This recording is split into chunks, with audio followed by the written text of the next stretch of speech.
So really, what did Jeep expect was going to happen when you have Jeep Grand Cherokees out here for $73,000? So Jeep, Dodge, and Ram just did something really, really crazy. Now the company that owns all of them is Stellantis, and they came out with their numbers before their earnings actually released. And this is a crazy thing to happen when you're releasing earnings reports, and it usually means something very, very, very bad is happening.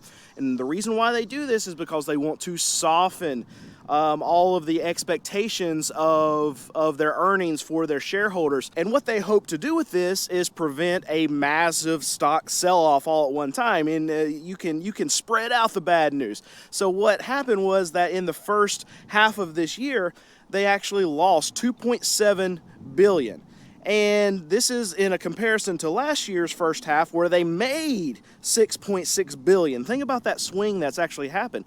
But their earnings weren't going to be released for another week and a half, but they went ahead and put out these numbers to soften the blow. And here's the thing. It might mean that we're going to get a lot more bad news when we actually get all of the earnings, when we have the press releases, when we have the Q&As coming from investors and from analysts afterwards. So this is just the beginning of the bad news, and I can tell you I'm walking on a Jeep, Dodge, and Ram dealership right now, and you can see behind me, looks like there's lots of bad news to come. So one of the things that they said was that tariffs were actually crushing them. But here's the thing. I've got the number right here of what they said. It said U.S. import tariffs cost Stellantis about $350 million alone in the first half.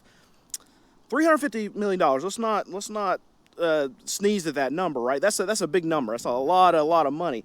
But the thing about it is, in the quarter they lost what, 2.7 billion, not in the quarter, in the first half, 2.7 billion, and that was a swing from 6.6 billion they made last year. And the tariffs only cost them $350 million, and this is what they're blaming a lot of this on. The math don't math right there, right? So we have other problems other than tariffs that are really causing us a big time issue here, Stellantis, Jeep, Dodge, and Ram. And in a lot of cases, a lot of these companies will find little problems that they could actually overcome in the most part, and they'll blame it on those kind of things and not just, hey, our brand's sucking right now. See all these Jeeps out here? People don't really want to buy them. Maybe they're too expensive. Maybe, okay, we made some bad choices. Let's blame it on the real stuff and not something that's only costing us $350 million when we're losing $2.7 billion, right? Now, here's the biggie. Here's the thing that worries me is that in the first half, their actual shipments to the dealers here in the U.S. were down by 25%. And they blame a lot of this, it says, mostly due to supply distributions and product pauses related to tariffs. Here's the thing. I'm going to call BS on this. And this is why. Look behind me. See all that? I'm going to keep walking just a little bit. See all that? I'm going to turn the camera over. See all that? So here's the thing. These are where the deliveries come to from Stellantis. I mean, you can see it's like they go over the horizon. The earth curves a little bit, and then you still can't see the end of the Jeep Grand Cherokees. And guess what? We got another row of them right here. The reason why I'm calling BS on this, maybe they have some pauses, some disruption in actually getting vehicles out. Maybe they paused due to tariffs. That's all well and good. Even if tariffs never happened, we were still going to have pauses. Before tariffs were even announced, we had layoffs. Last administration, we had plant closures. We had production that was being ramped down because they weren't able to move these vehicles. I mean, look at this. I didn't even see that. That's a row of Gladiators all the way down at the bottom. I don't know if you can even see it so far away, but even if we don't have pauses from what they're saying is tariff induced, these dealerships are turning down allocations. They have to. This dealership right here, where are they going to put brand new vehicles? This is a big dealership. And in my opinion, this is a group that's ran very well. They do tons and tons and tons of volume. And if they're looking like this right now, well, think about the dealerships that don't do big time volume, that don't, that aren't ran very well, that that don't have a big presence in their area, well, they're going to get absolutely slammed with these vehicles that they're not going to be able to sell, because this dealership right here is dealing with that right now. And it's just a thing that as we go forward, even if we figure out this tariff situation, I mean, dealerships are not going to just all of a sudden be like, yeah, bring us more vehicles. They're already turned down allocations. So this is why I'm calling BS on this is the reason why their shipments were delayed, or not even delayed, but they shipped 25% less, is because the dealerships can't freaking take them, because the dealerships can't sell them, because your prices are too freaking high. So one thing that was said, and I want to make sure I get the quote right here, it says, when Stellantis says it's, and this is the quote, reviewing brand viability. That's a very interesting thing to pull out for me, because that means they're looking at the brands that they actually have and seeing what brands can actually survive. And I am strategically walking in front of a bunch of Chrysler vans while I'm saying this, because I feel like this could be a casualty in some of the, call it restructuring, retooling, whatever you want to call it. But this is a brand right here, Chrysler, that is pretty much non-existent as we're speaking right now. And it's going to be one of the ones I feel like is going to be looked at very hard in this review of viability that Stellantis is going to have to do when they're looking across the brand. I think Jeep's one of their best brands. It's going to be fine.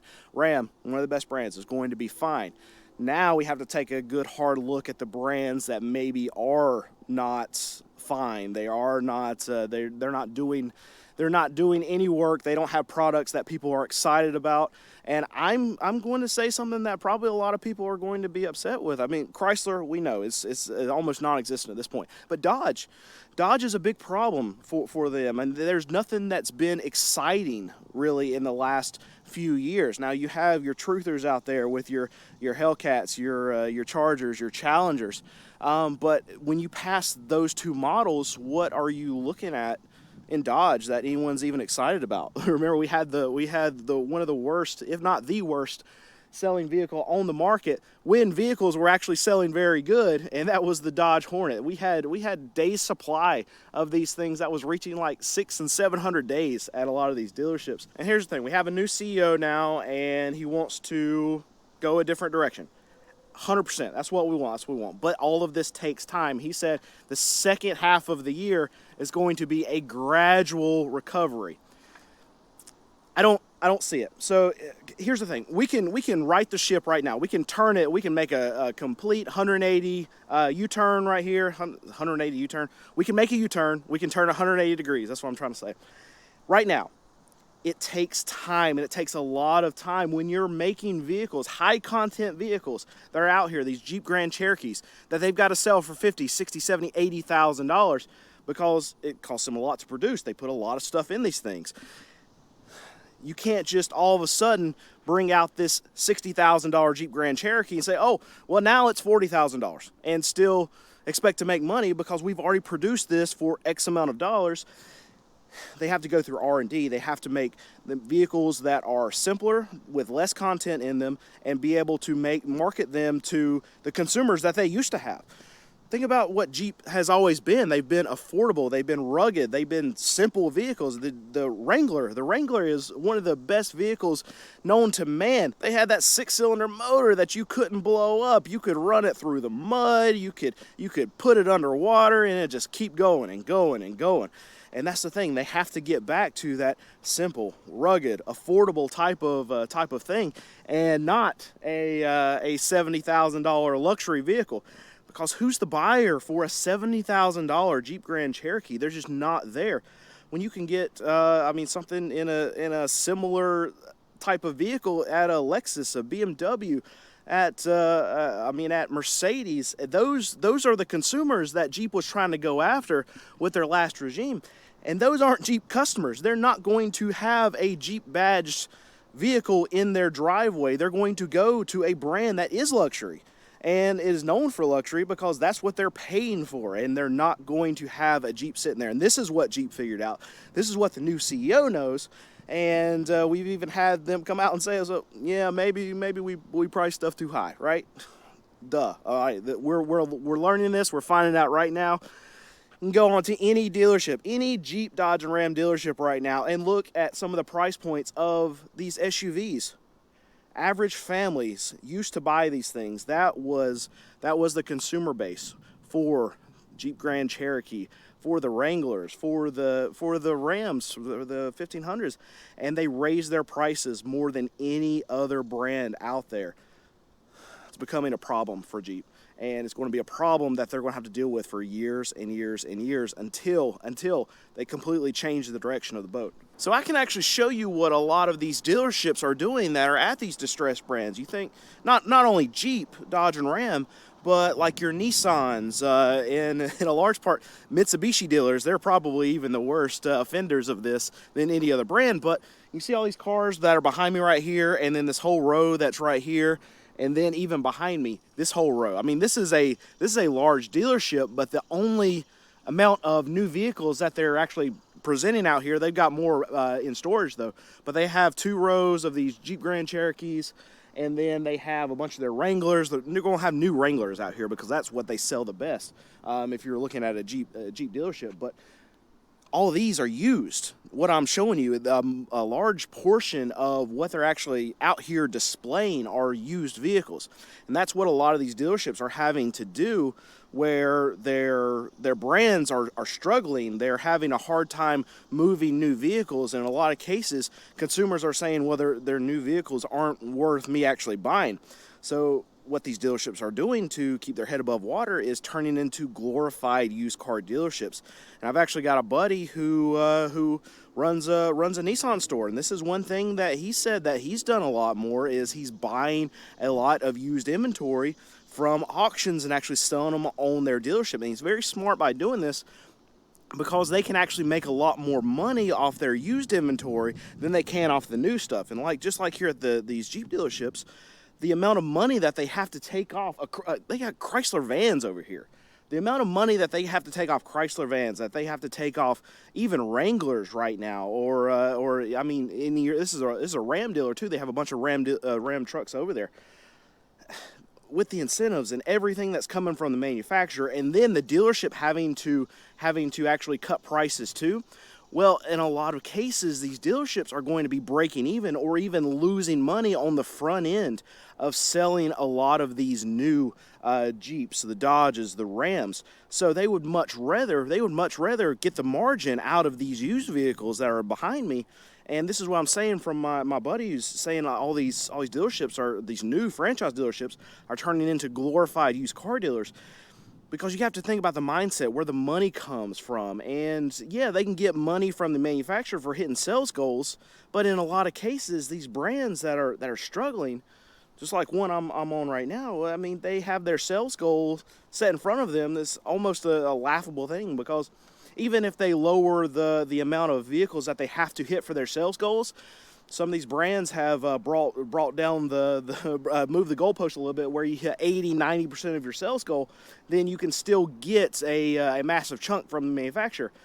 But even in the case of my buddy, he's like, well, I mean, they can lower the sales goals to 80%, 90%. We still laugh at them. We're not going to hit them. And you have a lot of these GMs that are running these places. They're like, okay, well, what am I going to take up space on my lot with? I'm going to pack it full of all these new vehicles that there's not an empty space over here, or am I going to put a bunch of used vehicles out that I can sell, and then I can make money on the front end and I can make money on the back end? Because you got to think too, when they're financing, when they're doing the doc fees, when they're selling all these accessories with it, they can still sell all those things that they sell on the brand new product. They can sell that on the used product too, so they can make the money on the back end, but they also have the opportunity to make money on the front end too. That's what a lot of these dealerships are figuring out, and that's why you're seeing 2 rows full of Jeep Grand Cherokees, but you see 3 and 4 and 5 rows of used vehicles that are out here. And here's the thing, I'm rooting for Jeep.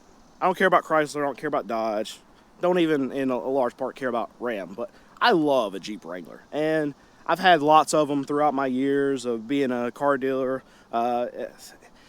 they're fun to drive.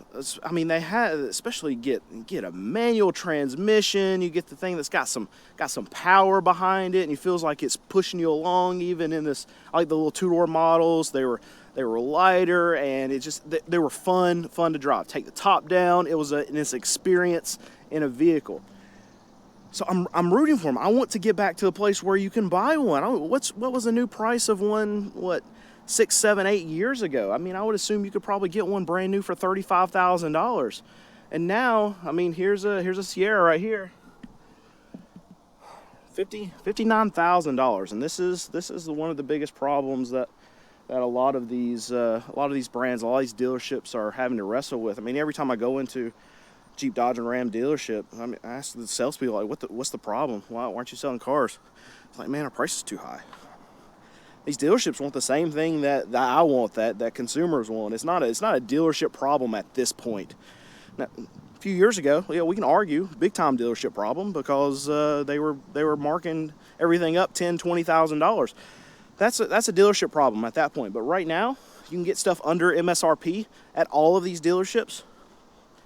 It's not a dealership problem anymore. It's a product problem. Products come from the top. So hopefully this new CEO can change things. They can save my Wrangler and get it back to a point where what do we want? We want rugged, affordable, and simple. That's what we want. That's what we want as a consumer base. We're not a luxury consumer here at Jeep. It's not us. Let's get back to it.